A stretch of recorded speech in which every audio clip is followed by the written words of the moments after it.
Thanks for tuning in to the KRVN Sports Podcast page, your home for all of the local broadcasts produced by KRVN Sports. This page and the playback is brought to you by Hoegemeyer Hybrids, raising the bar on yield performance.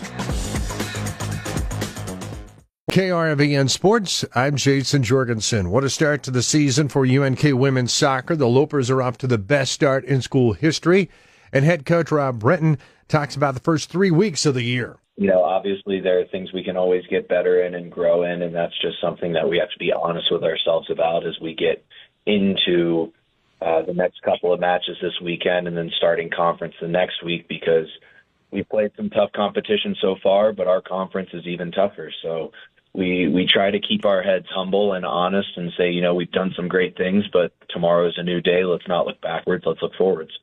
When I talked to you this summer, you were certainly enthusiastic about some of the gains you had made on the recruiting trail. That has to feel good to know that some of those kids you brought in have already done some good things for you and made you a better team and a better program.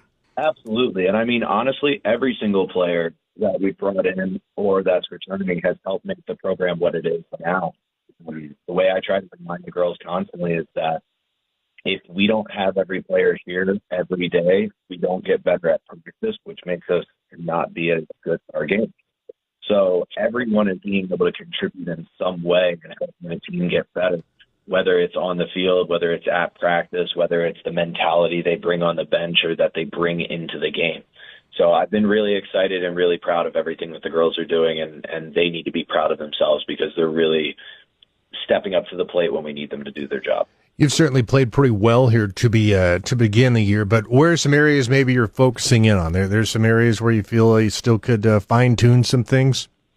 Oh, we can always be more consistent in our play, more consistent in our understanding of our cues, when to do things, why to do things, where to do things. And part of that comes from, you know, having 9 new players from last winter till now. And some of that is getting to adapt and get comfortable with each other. Some of it's changing perspectives based on what they were taught growing up or the systems that they played in at previous institutions until they got here. And then also some of it is just making sure that we're making the same decisions together in regards to what we want to do, how we want to play, how we want our team to look. So I think right now some of the areas we can really sharpen up is I think we can continue to be better in goal. Don't get me wrong. We had 5 great goals on Sunday against Moorhead, but when you look at a team like Crookston where we outshot them 21-3 and we only get 1 goal. 21-3 and we only get 1 goal. When we play a team like Sioux Falls and we're able to get 13 or 14 shots and we hit the post on a few or we miss wide of a few, the way I've talked to the girls is we want to be a team that can create so many chances that if we miss one, we can have an abundancy mindset and say, okay, I'm going to get the next one. I'm going to get the next one. But eventually we're going to start facing teams like we did against Concordia St. Paul, like we're going to against Washburn, Fort Hays, Northwest Missouri, Central Missouri, all the teams in our conference. Honestly, you might only get 2 or 3 good chances in a game to score the goal. So now we're talking about becoming more efficient with these chances, not taking away and not shooting as much as we've been doing, but being more efficient and more prolific with the opportunities we're presenting ourselves. How have you gone about getting all of the new players to mesh so quickly? How did you go about getting that done? Because I know in the preseason, and we talked before, you didn't have a ton of practice time. Yeah, you know, that's the best thing about how great my kids are and how great my returning players are, is they are the ones who have taken the culture and turned it into what it is. I always constantly remind people at the end of the day, I only create an environment, the staff only creates an environment. The players are the ones that are doing the work and doing the job. So I'm extremely proud and happy that, one, the kids that we brought in are genuinely great people. Take away the soccer side, they are just genuinely great people. And then when you have my returning players, they're all also great individuals, great people, great young ladies becoming who they want to be. So the the chemistry piece hasn't been hard because they've all bought in and been in the same perspective of what we want to do.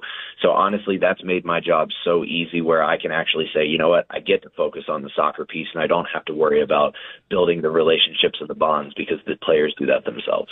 About this weekend, 2 more matches. I'm sure you'd love to keep the momentum going with some tougher competition on the horizon.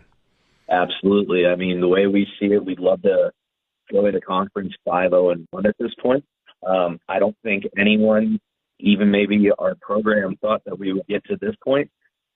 But at the same time, you have to understand we're going against 2 teams that are very, very tough competitive teams. Results aren't always a great representation of what a program is or where they're at in that moment. And I mean, you can go back and look at my first year here, even last year here.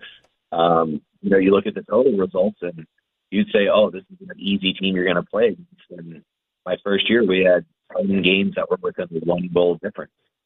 So I don't look at these teams as anything other than it's another great opportunity to play against some good competition who have a purpose when they come here, and they have a point to prove. So we have to be on top of our game. We have to be ready to go.